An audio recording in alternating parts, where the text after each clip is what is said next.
Chapter 6.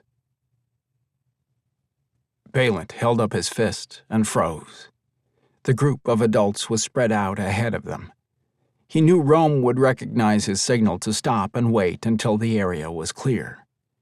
He focused on his mom and dad, where they were talking to the twin dragons. If there was trouble, then they would be the ones to help fight against it. Creeping forward, he quickly crawled under the long table. He made sure the coast was clear before he motioned for Rome to catch up with him. He scanned the area while his best friend darted out from behind the large trash bin and then slid to a stop when he bumped into Balent. Balent waited until Rome shifted from his tiger form before he spoke. "We need to hear what's they're saying," Balent whispered. Rome nodded. "You listen to them," he responded, before pointing to his parents. "I's going to go see what my mom and dad are saying. They've been all secretive since we came. I heard my dad talkings to Grandpa Paul about my baby sisters." "Just don't get caught," Balent reminded him. "I won't. I's a Seraphim warrior. I's good at hiding," Rome retorted with a roll of his eyes before he shifted back into his tiger form. Balent watched his friend peek out from under the table before darting along the edge. He would have had a lot more confidence in Rome if the tiger cub had managed to make it to the stack of chairs without tripping over his own paws. Shaking his head, he grinned when Rome ended his dash with a roll and came to a stop just behind another trash can. A moment later, the white and black striped tail that was still visible disappeared as well.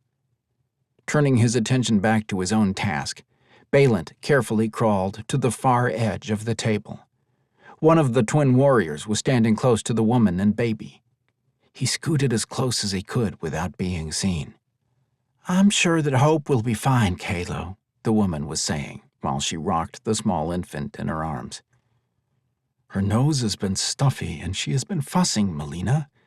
Perhaps we should have the healer examine her," Kalo replied, gently touching the baby's cheek.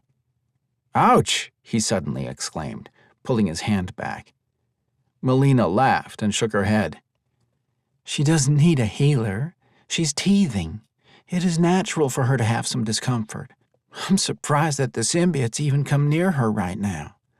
All she wants to do is chew on everything," she added, with a grimace when the baby turned her face toward her.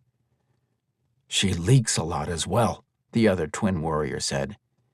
"She doesn't leak, Cree. She drools," Melina replied in a dry tone. "How are things going? I'm so excited to be able to see the festival this year." "Traylon is fighting with the Queen's programming, but Kara said he is almost finished," the man named Cree replied. Balent leaned forward, trying to hear what the warrior was saying. He had been able to get a few words: capture, minions, babies, but the sound of chairs falling drowned out most of them. He turned just in time to see Rome sprinting across the open area. "Rome!" Fox roared.